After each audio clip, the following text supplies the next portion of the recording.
अब सर इस्लाहात की बात हो रही है, तो कल एक बड़ी अहम मुलाकात हुई वज़ीर आज़म अदालती की। इस्लाहात की। जी हाँ, हम शोरबात में जाते रहते, करते कुछ नहीं है। और देखिए ना अदालतों में यानी कितने कितने देर के मुकदमात जो हैं तस्फिया तलब हैं। बिल्कुल। और इस्लाहात तो अपनी जगह हैं। अब ये जो वकला हैं, अब ये जब चाहे हड़ताल कर देते हैं, जब चाहे अदालतों का बाइकाट कर देते। आज कराची में अदालतों को बाइकाट कर दिया। क्यों? कि जी जो हैदराबाद का पुलिस अफसर एसएसपी या कौन है, उसका तबादला किया जाए। और हैदराबाद की बार जो है उसके साथ हम आहंग होने के लिए कराची में हड़ताल कर दी वकीलों। अब लोगों को कितनी तकलीफ होती है, लोग जो आते हैं, साइल आते हैं, उनको कितनी यानी कितने सैकड़ों लोग जो हैं उनको सोबत उठानी पड़ती है। और ये जो वकला हजरात हैं, ये इन्होंने पैसे लिए होते हैं, फीसें ली होती हैं, और ये हड़ताल करके बैठ जाते हैं। तो अदालती इस्लाहात में पहला कदम तो ये होना चाहिए ना कि ये जो हमारी जज हैं ये इस बात को देखें कि कोई बार जो है वो अदालतों का बाइकाट ना कर सके और एहतजाज ना कर सके। अच्छा, कतन उनको यह हक हासिल नहीं है और कि हर बात पर अदालत का एहतजाज हो जाए। और यहाँ तो बातों का ये होता है, अब वहाँ भी कराची में भी हुआ कि अदालतों को कुंडी लगा दी गई, वहाँ बैठ गए जनाब उनके सामने, दरवाजे के सामने पसक्कड़ा मार के। और यहाँ पंजाब में भी ऐसा होता है कि जो रेरी अदालतें हैं उनको बंद कर देते हैं।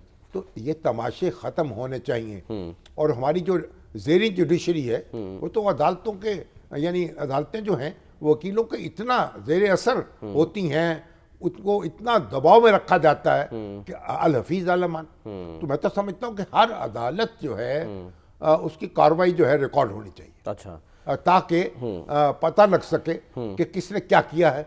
और फिर अदालतों के कमरे जो हैं उनको भी ज़रा इस तरह से बनाया जाए और उनको रीडिज़ाइन किया जाए कि वहाँ को खड़े होने की और बैठने की गुंजाइश हो।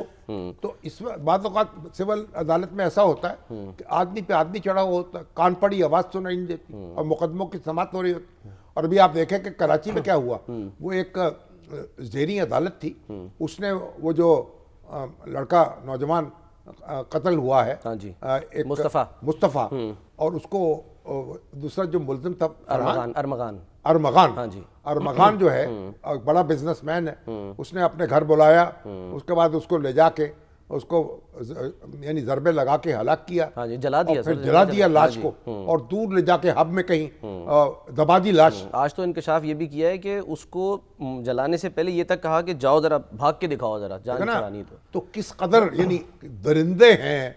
और वहाँ फिर जब उसका अदालत में जब उसको पकड़ लिया गया और अदालत में मामला पेश हुआ ज़ेरी अदालत में, तो उसने उस अदालत ने उसका जिस्मानी रिमांड ही नहीं दिया पुलिस को। हाँ जी, जुडिशल रिमांड कर दिया था। ये जो ज़ेरी अदालतें हैं ये भी अब इन पर भी हाई कोर्ट्स को चेक रखना चाहिए, एक निगरानी करनी चाहिए। और ये जो तजावुज़ करती हैं और ये मुकदमात में जो ज्यादती होती है और फरीकैन जो हैं उनके साथ जो किसी एक फरीक के साजबाज करके, अब देखिए वो जो नौजवान किस तरह उसको मार दिया गया और वो जज साहब जो हैं वो नुक्ते निकालते रहे, उन्होंने उनको जुडिशल रिमांड पे भेज दिया, तो पुलिस की कस्टडी में दिया ही नहीं।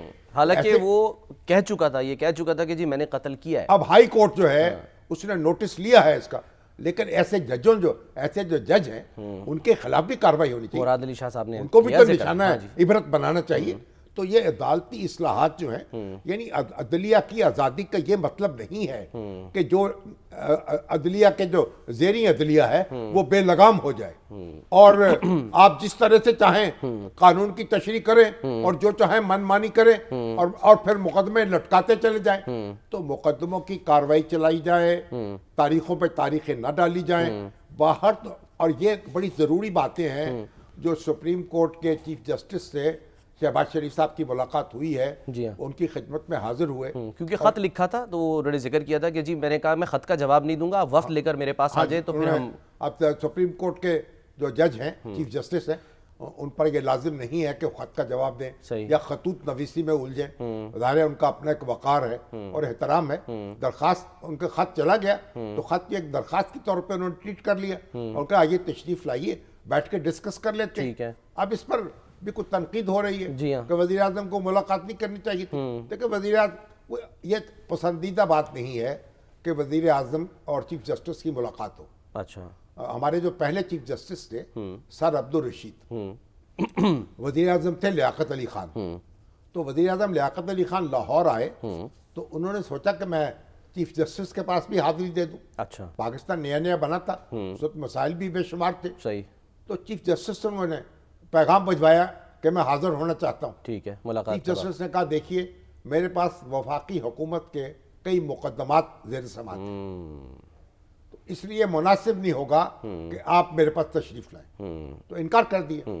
तो अच्छी बात तो ये समझी जाती है कि जो इंतजामी सरबराह है वो अदालती सरबराह से को मुलाकातें न करे, को फ्रीक्वेंटली मुलाकात न करे, और ये जो भी हो उनके दरमियान राब्ता जाहिर है कि वो अटॉर्नी जनरल के जरिए हो सकता है, वो कोई अपना दरखास्त यानी के जरिए हो सकता सर है। जो लेकिन टैक्स केसेस हैं, वजीर आजम ने चीफ जस्टिस से टैक्स से मुताल्लिक केसेस के फैसले जल्द सुनाने की इस्तदा की है। नहीं, आप तो देखें ना, अब ये मामला अदालती मामला है, अदालती इस्लाहात का मामला है, अदालती अमूर पे तवज्जो दिलाने का मामला है।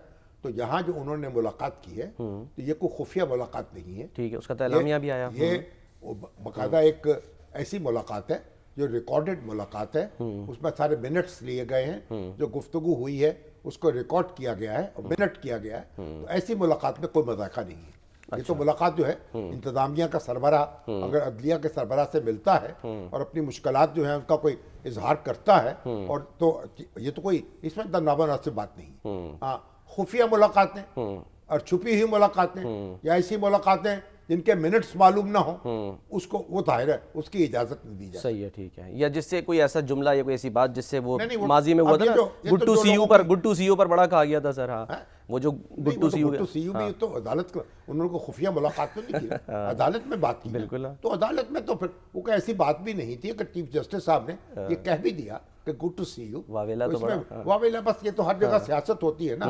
वैसे तो उनको भी एहतियात करनी चाहिए थी, ना कहते, लेकिन उनकी तो आदत थी ना, वो हर एक अब दरखास्त गुजार को देखकर जरा गुड टू सी यू कह देते थे। अच्छा, हाँ, नॉर्मली मतलब उनका एक मामूल था बंदयाल साहब का। अब लेकिन उन्होंने एहतियात कर लेते।